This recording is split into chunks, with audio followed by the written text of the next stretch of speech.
धुळ्यात राजकीय रणकंदन, कुणाल पाटील विरुद्ध अनिल गोटे.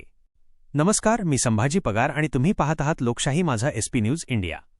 धुळ्याच्या राजकारणात सध्या आरोपांचा धूर निघतोय आणि संघर्षाची ठिणगी पडलीय. निमित्त आहे रेल्वेमार्ग भूसंपादनाचं, पण निशाण्यावर आहेत एकमेकांचे राजकीय बालेकिल्ले. माजी आमदार अनिल अण्णा गोटे यांनी टाकलेल्या आरोपांच्या गुगलीवर आता माजी आमदार कुणाल पाटील यांनी सडेतोड उत्तर दिलं आहे. मुख्य बातमी: माझे नातेवाईक कुठे? पुरावे द्या, नाहीतर गप्प बसा. धुळे मनमाड इंदोर आणि बोरविहीर नरडाणा रेल्वेमार्गाच्या भूसंपादनात कुणाल पाटलांच्या नातेवाईकांना मोठा मोबदला मिळाला, असा खळबळजनक आरोप अनिल गोटेंनी केला होता.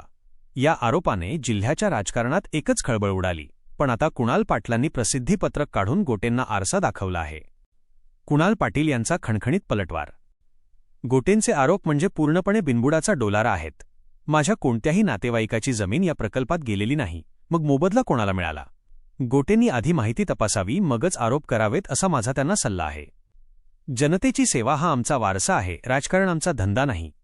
कुणाल पाटील यांनी स्पष्ट शब्दात गोटेंना सुनावले आहे की अर्धवट माहितीच्या आधारे आरोप करून लोकांची दिशाभूल करू नका.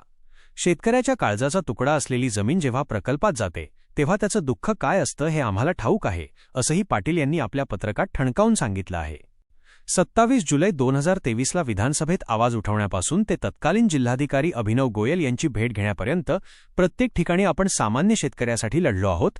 यात कोणतंही वैयक्तिक हित नाही, असंही त्यांनी स्पष्ट केलं आहे. आता कुणाल पाटलांच्या या थेट आव्हानानंतर अनिल अण्णा गोटे काय प्रत्युत्तर देणार की हा वाद इथेच थांबणार, याकडे संपूर्ण जिल्ह्याचं लक्ष लागलं आहे. मी संभाजी पगार आणि तुम्ही पाहत होतात लोकशाही माझा SP न्यूज इंडिया. आवाज जनतेचा, हक्क लोकशाहीचा.